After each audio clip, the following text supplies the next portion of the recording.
We sort of hinted at the possibility that there could be double and triple bonds between carbon atoms, and really between carbon and other elements too, if the opportunity does arise. So what does that look like when we're trying to build molecules? When do we know that we should have a double bond or a triple bond? And really, are there any other more complex things that we should be considering? And it's not too bad to kind of figure out when that is, but let's look at it in, I wanted to do this as a separate lecture by itself. So, double and triple bonds. When do we know? We know that double and triple bonds are needed. Honestly, it's simply if we don't have enough atoms.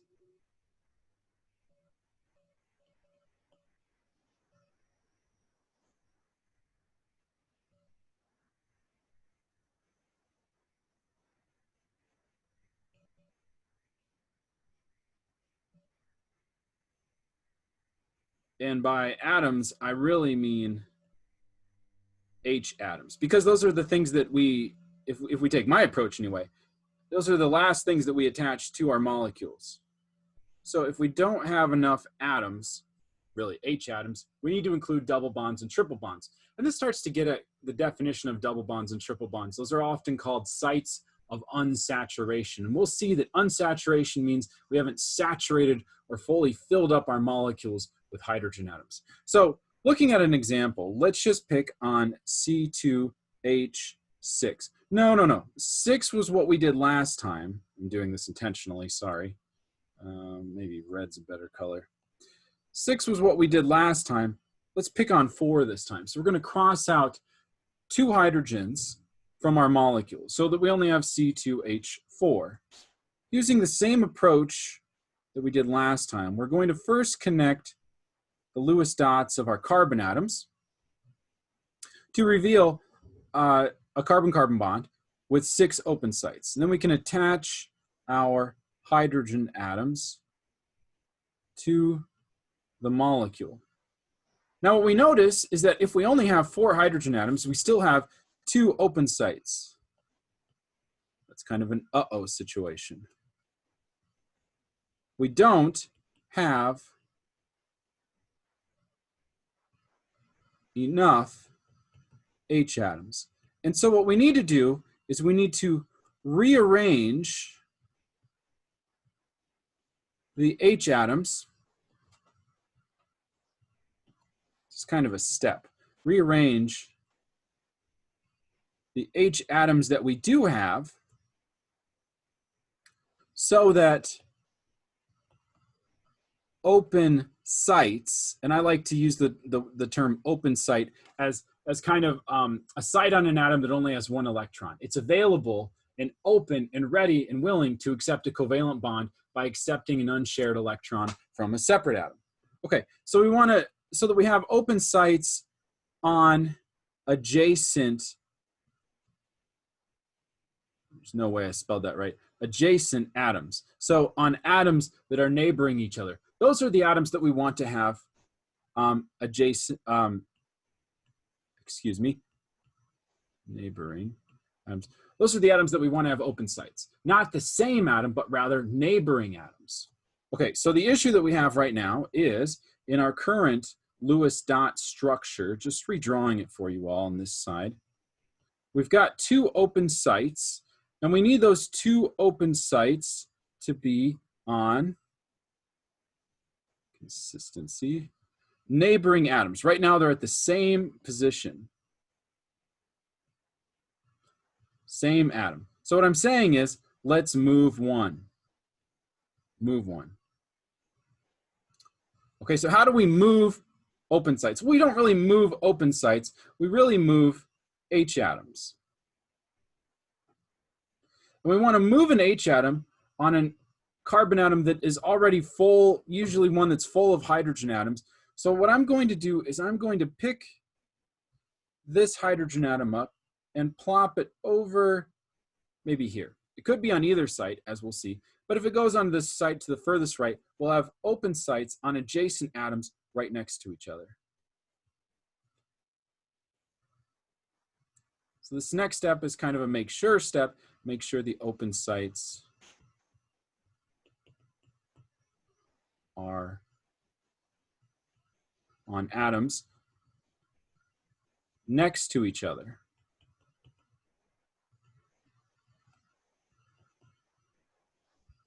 And so what we have now, after moving that H atom all the way over to the right on the right-hand carbon atom, we've got two open sites that are on adjacent atoms and close to each other. What I'm going to do is just sort of push those, and I'm going to use a different color arrow here. What I'm going to do is just sort of push those electrons down so that they're between each of the atoms.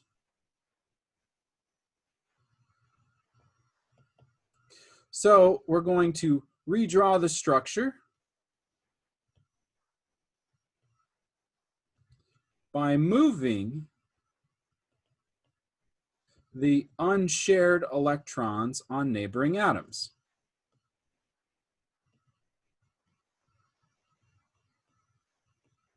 And we want to move those unshared electrons on neighboring atoms to form double, and usually we take this one bond at a time, so we go from single to double, and from double up to triple.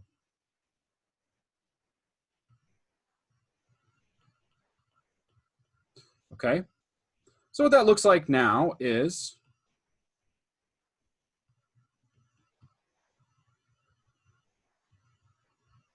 a bond where there are 4 electrons between the 2 carbon atoms. And what we would say is those 4 electrons are really 2 covalent bonds, or a double bond.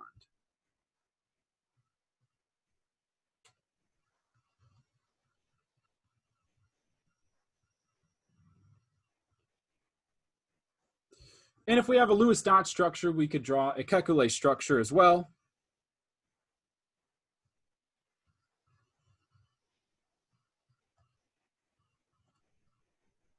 And we should be able to go from Lewis dot to Kekulé and back. Now what that looks like is we have 2 lines indicating 2 bonds. In this case, we have no unshared or lone electrons. So we have 2 lines for 2 bonds. So that's a double bond. We ran out of hydrogens. We didn't have as many hydrogens, and as a result, we have to have 2 bonds between the carbon atoms. If you look, each of the carbon atoms still has 8 electrons. It still satisfies the octet rule. You'll notice we can't ever draw double bonds to hydrogens because hydrogen atoms only want 2 electrons to get to their octet. So let's look at triple bonds now. Classic example of a triple bond, there are many, is HCN.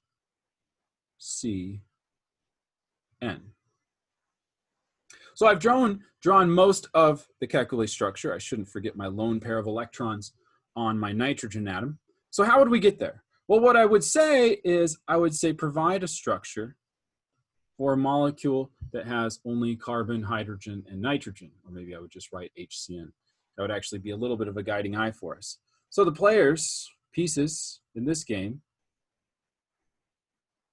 it's a hydrogen with 1 electron, a carbon with 4 electrons, and a nitrogen with 5 electrons. Notice the nitrogen atom has to have 1 lone pair of electrons. It's going to put one of those, that lone pair of electrons either north, south, east, or west. You can pick. I usually stick with north as I'm just drawing the element out. The first thing we want to do is connect our carbon atoms together. We've only got 1 carbon atom.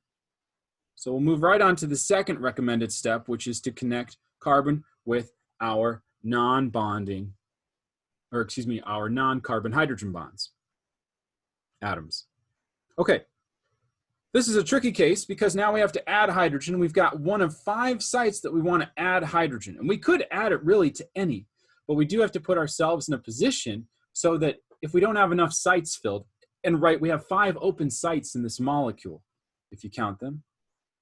So right, 1, 2, 3, 4, 5 open sites. We only have 1 hydrogen. We're clearly going to have some open sites left over. 4, exactly. So if we're going to have 4 sites, then we need to build 2 additional bonds between the carbon and nitrogen, giving rise to 3 bonds total. Well then, where do I want to put that hydrogen atom? I want to put it at a place where I'm going to then have open sites on neighboring or adjacent atoms. Yes, I know the carbon has 2 open sites on the same atom, but that's a result of the fact that we can only add 1 hydrogen atom. So we're going to have some atoms with more open sites than just 1. But that's okay because both the carbon and nitrogen have open sites. So what we can do is we can connect these 2 open sites with an additional bond and these 2 open sites with an additional bond.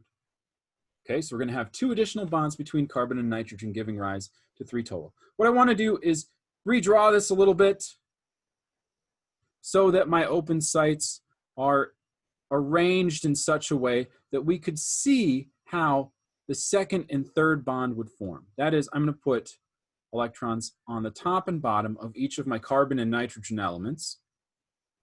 And then I'm just going to swing those electrons in to be between the carbon and nitrogen bond. Every time we pair up 2 electrons between 2 atoms, we form covalent bonds. It's just that we're forming 2 additional covalent bonds between elements that were already covalently bonded. That's going to give rise to 3 bonds total, or a triple bond. So H is single bonded to C, which has not 1, not 2, but 3 covalent bonds to nitrogen, which still has a lone pair of electrons that we just draw as a series of dots pressed up against that nitrogen atom. Notice each of the 3 bonds is extending across the nitrogen atom, and that then becomes, that's clear to us that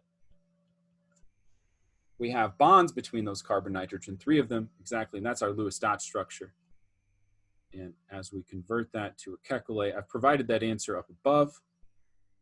We see that it goes H to C to N, where now our dots become lines. Our lone pairs stay as dots, but we can clearly see there is indeed a triple bond between the 2 elements. So we have an example with a triple bond. Triple bonds are sometimes harder to see. Honestly, all of this gets better with practice, and there are problem sets where I just say molecular formulas. Here are many molecular formulas. Go ahead and just kind of propose a structure. If you run out of hydrogen atoms, start throwing double bonds and triple bonds. Notice in that last example, let me bring that back in front of us, we have a triple bond between a carbon and a non-carbon element. You can do that really with most elements, particularly oxygen and nitrogen, because they have multiple open sites on them. Hydrogen only has 1 site. It can only get up to 2 electrons. The halogens, another one of our favorite bonding partners, can only hold 1 additional bonding partner because it's up to 7, right? It can only get 1 more covalent bond before it's at its octet. So it's really just carbon to carbon, carbon to nitrogen, carbon to oxygen that we see these types of multiple bonds forming. Let's look at another example. Let's do C to H4O. So this is just like what we did previously, where we had C2H6, we drew ethane, and then we added an O to it to make it ethanol. We're going to do the same thing here, where we subtracted the 2 hydrogens in our previous example, giving us something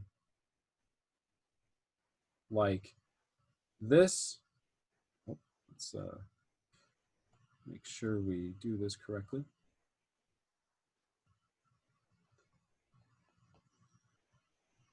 So this was our example previously. What I'm going to do is just sort of cross out the hydrogen, replace it with an oxygen. Oxygen is nice because you can always just kind of squeeze it in between a carbon and a hydrogen. Nitrogen, it's a little more complicated because it needs another bonding partner. Okay, but oxygen being just a 2 bonding partner puzzle piece, I guess, it just squeezes in between a carbon and a hydrogen atom. And so this would be our example. We could convert that into a Kekulé structure where we have no more dots except for the 2 lone pairs of electrons on the oxygen. Alternatively, we could position the double bond elsewhere in the molecule. So let's follow the rules, or excuse me, the tips. We have our 2 carbon atoms.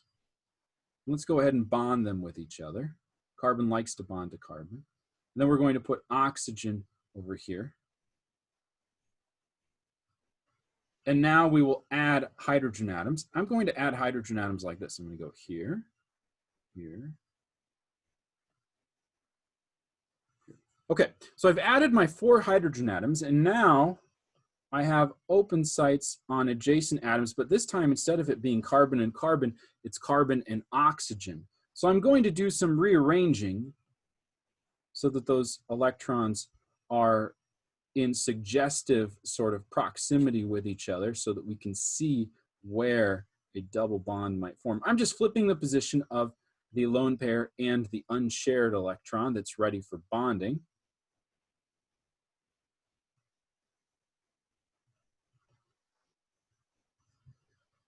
And so what we've done from our first example is instead of having the unshared electron on that left-handed carbon, we're going to put that on the oxygen all the way over to the right. And that's going to give us the opportunity to form a bond by pushing these 2 electrons together to give rise to a structure with a double bond. Let's go ahead and be a little bit more careful. I about jumped right to the Kekulé structure. But we'll draw the Lewis dot structure. Lewis would be proud. 2 bonds now between carbon and oxygen.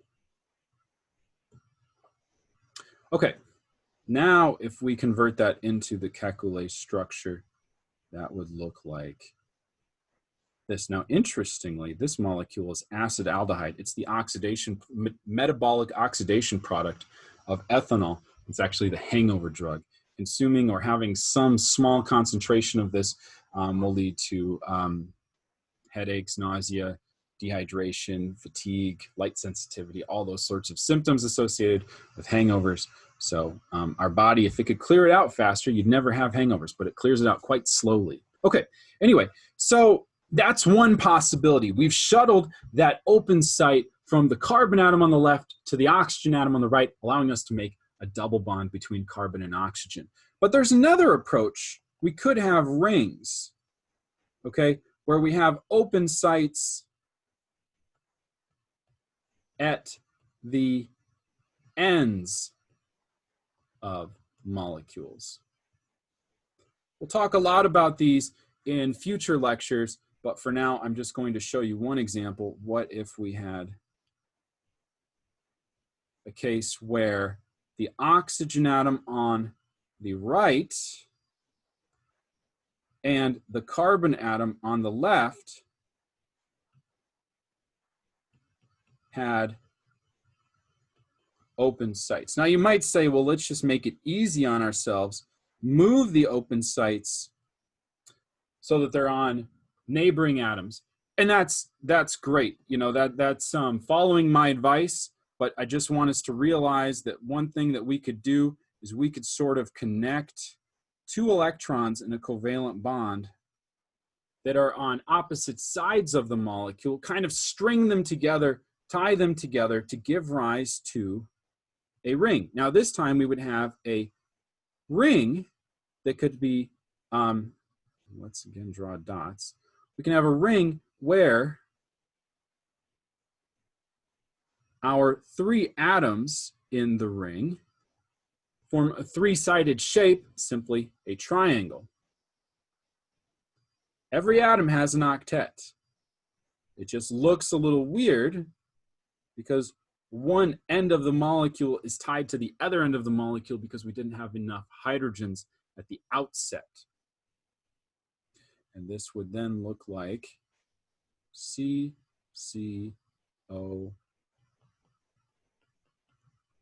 with H's attached by lines and lone pairs of electrons. So those are examples of molecules that are more complicated. Please realize that we could add many more carbon atoms to each of these. We're stuck with sort of 2, but really the lessons remain the same. You kind of string all the carbons together. If you've got 4, you make a line of 4. If you've got 20, you make a line of 20, okay? So the lines get longer or shorter based on the number of carbon atoms. Then you start adding the oxygens and the nitrogens, chlorines, bromines, iodines, fluorines to the various positions, keeping in mind their group number and their number of valence electrons. Then you add the hydrogens, spread them out as much as you can, I guess, and then look at how many open sites that you have. Add double bonds, triple bonds, and if you're feeling adventurous, some rings, just to make sure that you've got molecules where every atom has an octet. You've used all of the atoms in the empirical formula, molecular formula, used all of the atoms in the molecular formula, and there aren't any sort of weird rule violations like having too many oxygens bonded together.